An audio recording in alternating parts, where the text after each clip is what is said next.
Hi everyone, this is Mark Buckles for New Mexico State University Carlsbad. This VoiceThread PowerPoint presents ideas on listening effectively, with an emphasis on the behaviors of active listening technique.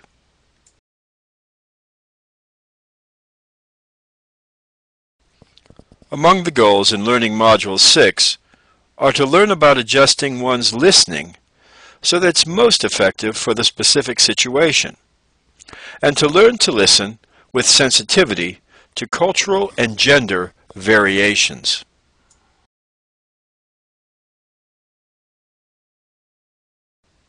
The listening process can be described in a series of 5 stages.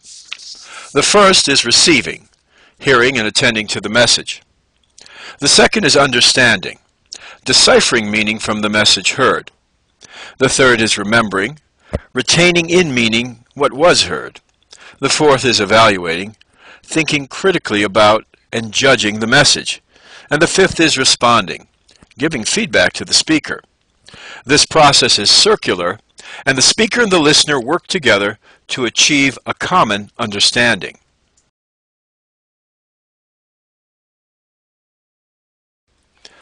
When listening, one moves between poles on a continuum regarding message and context.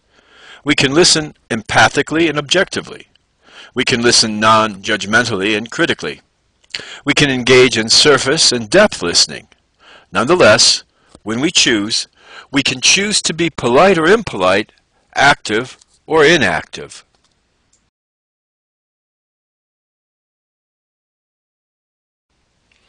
In regard to empathic and objective listening, one should try to punctuate the conversation from the speaker's point of view. One should seek to understand both the thoughts and the feelings and avoid offensive listening, the tendency to listen in ways that allow you to attack the speaker or find fault. One should strive to be objective in listening to friends and foes alike, to encourage the speaker to explore his or her feeling further, and to practice empathy.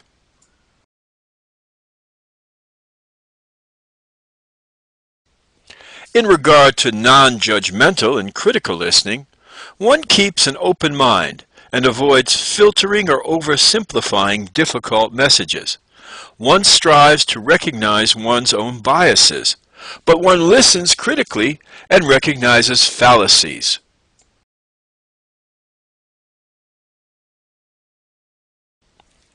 In regard to surface and depth listening, one focuses on both the verbal and nonverbal messages while listening for both content and relational messages.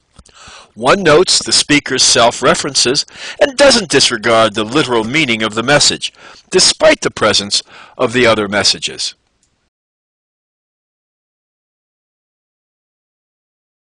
Politeness is signaled through listening. When listening with politeness, one avoids interrupting, uses supportive listening cues, shows empathy, maintains eye contact, and gives positive feedback.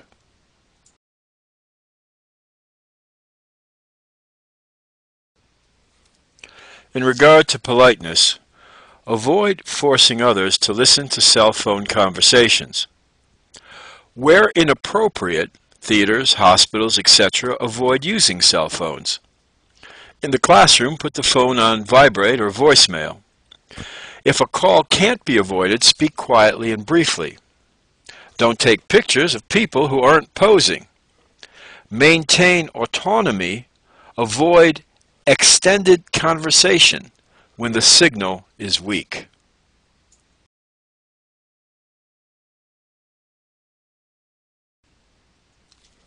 Several factors prevent or hinder effective listening. Those that get in the way of listening to the speaker's messages include physical and mental distractions, biases and prejudices, the lack of appropriate focus, and premature judgment of the message and the speaker.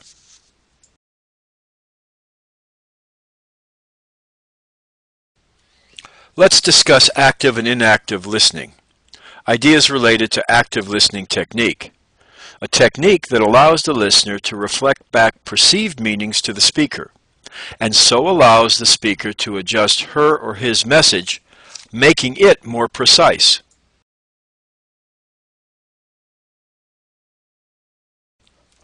Active listening technique contains 3 behaviors that allow this mirroring or reflection of perceived meaning to take place. Firstly, the listener should paraphrase the speaker's meaning, allowing the speaker to understand what of the message has been received. Secondly, to encourage the speaker to explore her or his communication and amplify meaning, the listener should express understanding of the speaker's feelings. Thirdly, the listener should ask questions to ensure understanding.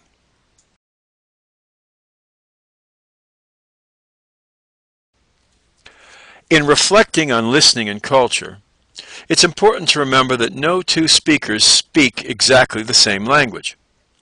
As you listen to other people, you also listen to their nonverbal cues. Remember that members of some cultures give very direct feedback, while members of other cultures may regard responding with positive feedback as more important than being entirely honest and direct. Finally, criteria for credibility may vary from one culture to another. For instance, compassion may outweigh competency.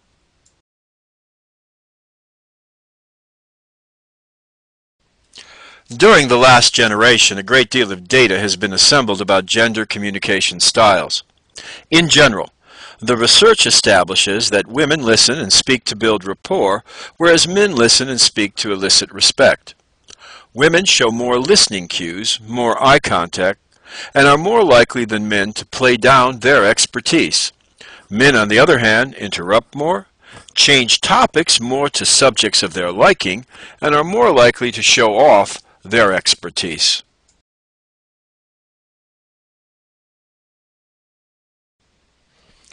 When listening in the classroom, we need to prepare ourselves to listen, to avoid distractions, to pay attention to introductions, to take notes in an outline form, to assume relevance, and to listen for understanding.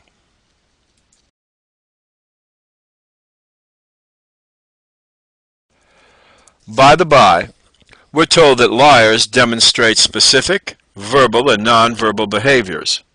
Liars hold back, make less sense, give a more negative impression, and appear tense.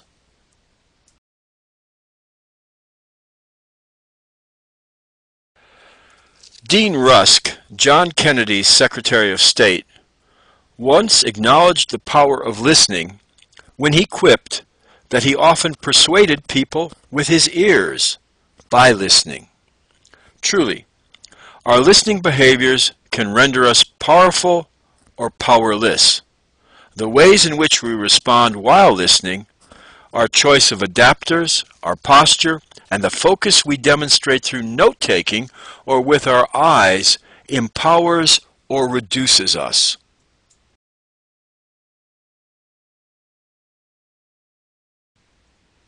This concludes Learning Module 6 PowerPoint lecture on effective listening.